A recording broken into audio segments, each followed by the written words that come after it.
Royal reporter Katie Nicholl discusses Harry and Meghan's next chapter. Katie Nicholl never planned to write about the royal family.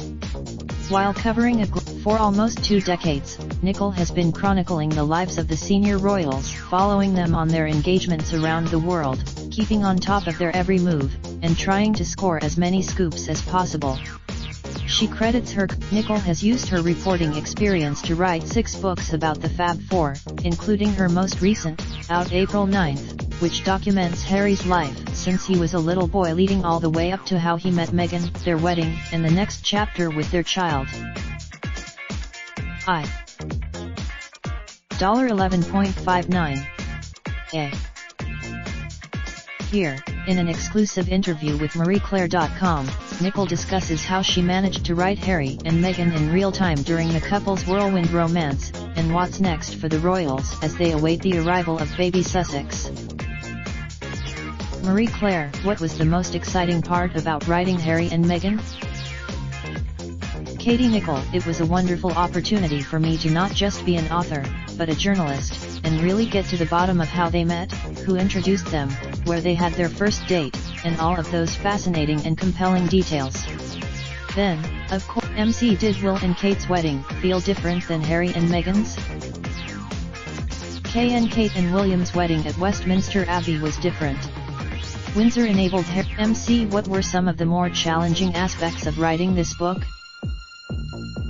KN, really getting to the bottom of some of the meaty issues was something that MC, can you explain those feud rumors between Kate and Meghan? KN, this idea of a catfight between the 2 duchesses was never something I was aware of. I was told they were. MC, was it inevitable that Harry and Meghan would create their own household and split from Will and Kate? KN, I think it was a part of Harry's development. It was always going. MC, any predictions on the sex of Meghan and Harry's baby? KN, Meghan and Harry have said they don't know the sex of their baby. A lot of if they do know the sex, then they're keeping it a very good secret. And good for them. MC, how much more private do you think Meghan and Harry will be now that they're moving to Windsor? KN, a lot of people have read into this move to Windsor as being a rift between Harry, Meghan, Will, and Kate, and I think it far more has to do with the fact that Harry is a country boy. He's not a pavement. I think the real reason for this move is wanting their own identity, their own household, their own space, but I do think it comes down to a privacy issue. At Frogmore, MC, will Meghan give birth in the Lindo wing like Kate Middleton and Princess Diana? KN, I've been told that if they're at Frogmore, the chances are likely Meghan will give birth at a Windsor hospital, and that would make sense. If they're not in Windsor, there is a little bit of me that wonders if Harry might avoid it altogether and keep this birth low-key, perhaps not doing the traditional photo call we've become accustomed to.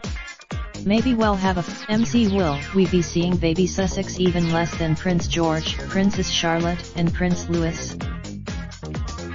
KN, we don't see much of George, Charlotte, and Louis, and that's a very deliberate decision on Kate and William's part.